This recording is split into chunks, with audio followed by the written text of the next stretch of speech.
In this video, I'm going to show you why having zero talent is actually an advantage. Everywhere you look on social media, we see a plethora of people bursting with talent. Incredible musicians, actors, business owners, writers, bloggers, photographers, all of them living their best lives from things they were clearly born to do. And here you are, scrolling through social media feeling like you're underachieving. And maybe you've even faced up to the fact that compared to these influencer types, you don't have any natural talent. So why bother, right? Well, I'm here to tell you that there is immense power in being a talentless nobody, and I have the science to back it up. If you're new here, I'm Chris. I help fellow ultra-normal brains focus, grow, and get stuff done. So the other day, I randomly met a Major League Baseball talent scout, and we ended up chatting about what talent actually is. And what he told me blew my tiny little mind.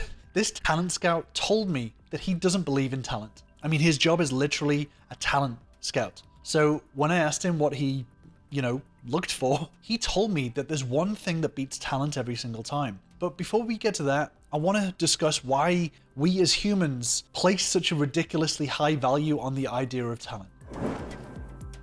I think we've all listened to someone who's played guitar or painted an amazing picture or belt out a great karaoke tune, and we've told them something along the lines of, "God, you're so talented, I wish I could sing like that." And when you really think about it, we experience someone talented, we perceive them as having an ability that we don't. That's why we're impressed by it, because it's extraordinary. Our human instinct is to compare our level of ability to other people's. And this is a real phenomenon. It was studied in 1954 by Leon Festinger, and he called it social comparison.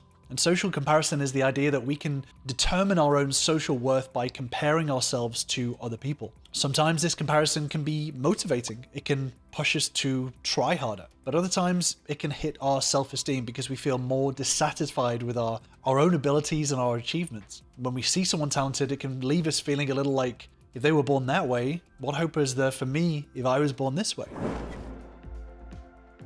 When I was first diagnosed with ADHD, I felt like I'd always be on a back foot because non-ADHDers would always focus better.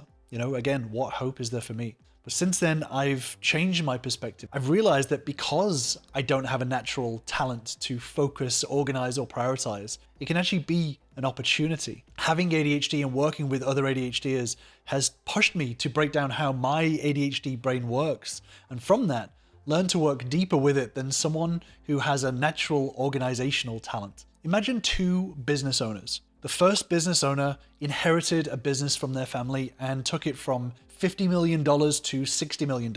That's a great result, right? Now imagine a second business owner who grew up poor, but built a business from scratch and turned it from zero into a $10 million business. So both of them have achieved the same $10 million result, but the second owner created it from scratch. And if both of them were to start a new business from scratch, who would be more likely to get success? If you think about it, the owner who already built a business from scratch, they had to work for it.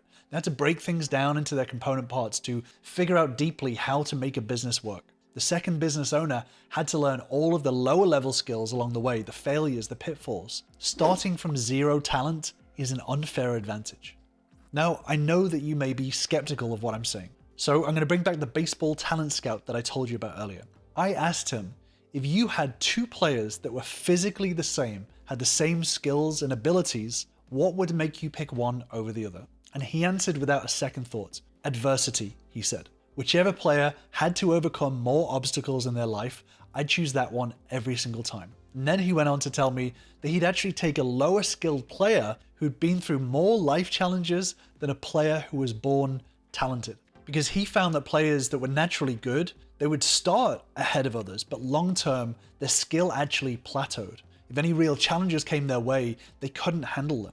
It wasn't their fault, they simply never developed those skills because they didn't have to.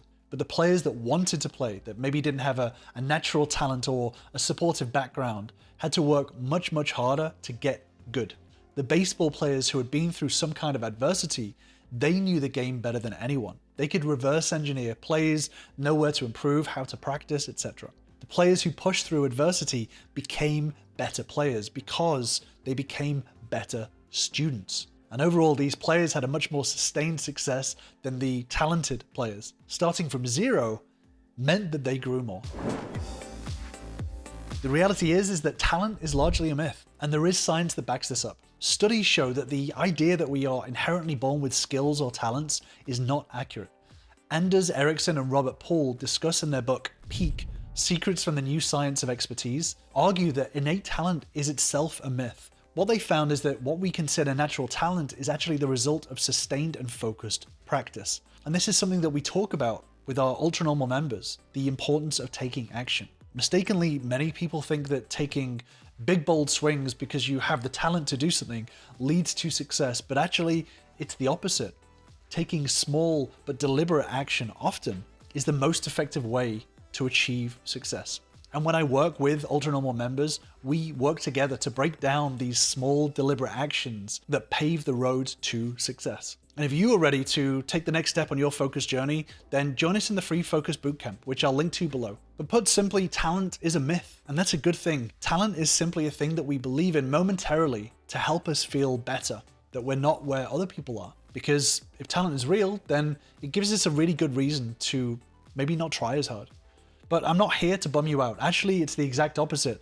Knowing that you don't have talent is actually a perfect opportunity, because if you don't have talent, then neither does anyone else. And in fact, your unfair advantage is that knowing that talent doesn't exist. Because in knowing that it doesn't exist, everything becomes a lot simpler.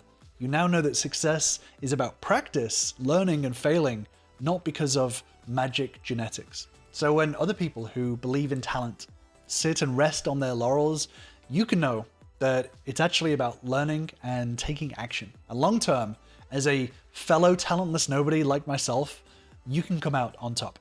Thank you guys for watching. I will see you in the next video.